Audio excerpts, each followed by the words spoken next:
So, flash flood surviving guide based sa experience ko nung Tino. Tinamaan kami ng Tino PH. Nabahaan yung bahay namin.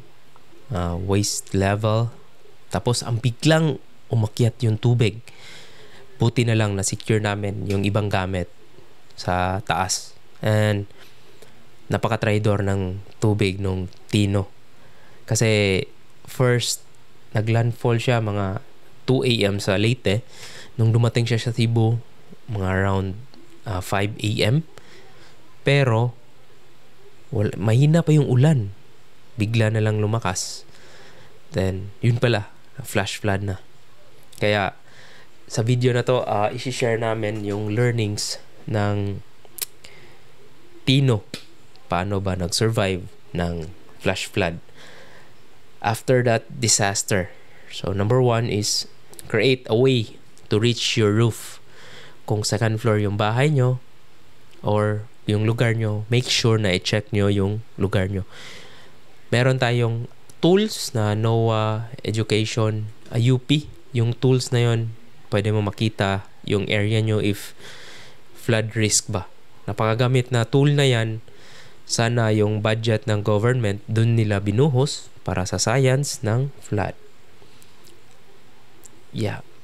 Sayang kasi yung government natin parang sinayangan nila yung tools na yun. Then number 2, keep a real ladder nearby.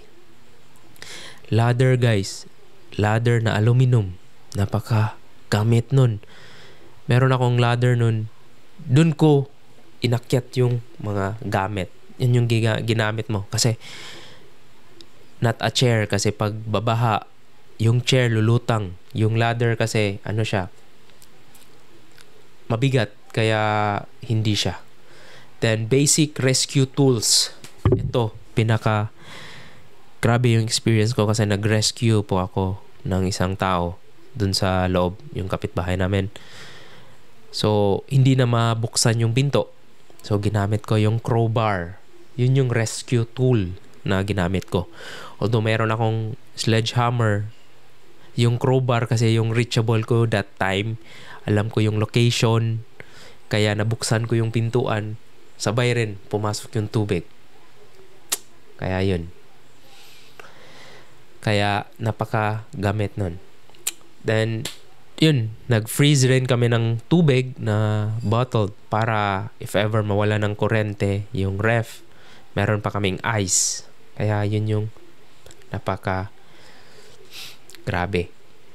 Then, number 4 is sinutdown nyo talaga yung electrical, yung circuit breaker sa bahay. Kasi pag pumasok na yung flood, naka-on pa yung electricity. So, risk din yun kasi pwede kang ma-electrocute. Hindi ka mamatay sa baha. Mamatay ka naman sa electricity. Kaya, yun. Yun yung learnings namin na kung alam nyo yung sinutdown na yung kurente or kahit may kurente pa tapos nagra-rise na yung tubig, then you need to off the plangka nyo. Then, yun. Dapat yung appliances pala, turn off namin ahead of time, maliban sa ref kasi, yun. Then, raise nyo na. Then, yun pala, yung LPG tank namin is lumutang siya. Nakakonect pa sa stove. Kaya, dapat i-secure talaga. I-chain nyo yung LPG tank nyo or i-akyat nyo. And, make sure i-close yung valve kasi yun yung learnings ko. Nakabukas pala yung valve tapos may tendency kasi pag na-pull yung hose tapos open pa yung valve mag-LPG leak. So, pwedeng sumabog. Then, yun nga. So, yun, DIY flotation. Ito yung sinasabi ko, yung mga ganito, yung mga airtight na container. Store nyo yung food, electronic, cellphone, power bank dito sa ganito. So, napaka-importante niya. Sealed na siya.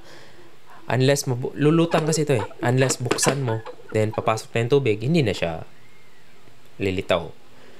So, ito is the airtight na container. Dito ko kasi nilalagay yung camera electronic, cellphone, and other. Then meron na akong radio to prepare. Then pack a survival kit food na noodles kasi sabaw, medyo maginaw yon. Then survival parts of food is the medicine. Ito yung sinasabi kong essential oil or mineral oil na mayroong panyawan. So this is not a sponsored video, so this is just a DIY para hindi ka ginawin kung basa na yung lahat ng katawan. Kasi magbabad ka ng ilang oras sa flood, then start na ginawin. So meron kasi akong hinahaplas, ito yung ginagamit ko sa likod para hindi ka sipunin tsaka hindi ka ginawin. I-rub your lower back with this oil, and then alcohol and betadine just in case meron kang ma-wound. Okay? Then yun yung survival kit natin. Kasama sa survival kit, kasama rin yung flashlight, guys. Pinaka-importante yung flashlight kasi madilim. Eventually to turn off yung electricity. So make sure you charge your recommend ko headlamp. Bakit? Ma-free up yung kamay mo. Hindi mo na kailangan mag-point. Okay? Then kaya yun. And secure your essentials, yung mga IDs nyo, yung important documents, make sure pasok nyo sa airtight na container para hindi siya mabasa and hindi mawala. Kasi the same sa experience sa mga kapitbahay namin, yung mga license nila nawala kasi nilagay nila sa table, inano sa baha, yun, nawala. Kasi hindi mo talaga alam yung tubig saan dadalhin yung mga gamit mo. Kaya talaga pag ganito. Okay? So emergency. So yun.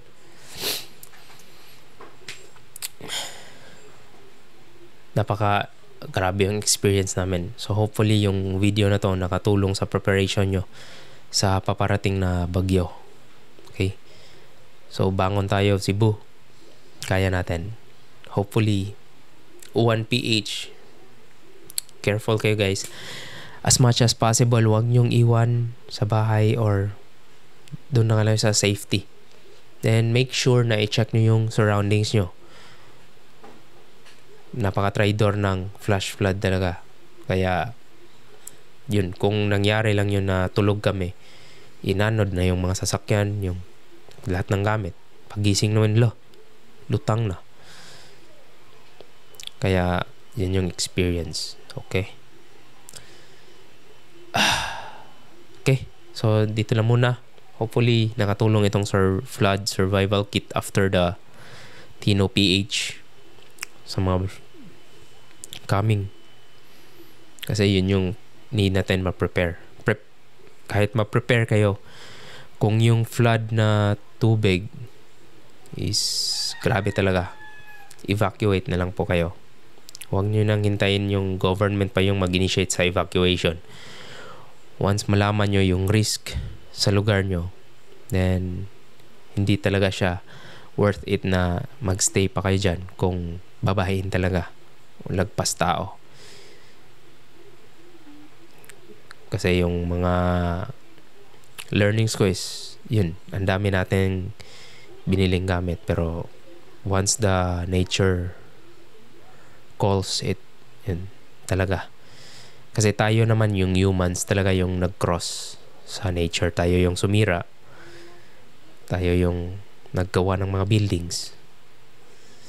So ganun lang. Dapat live with nature. Okay? So hopefully na prepare na kayo dyan and stay safe and dry.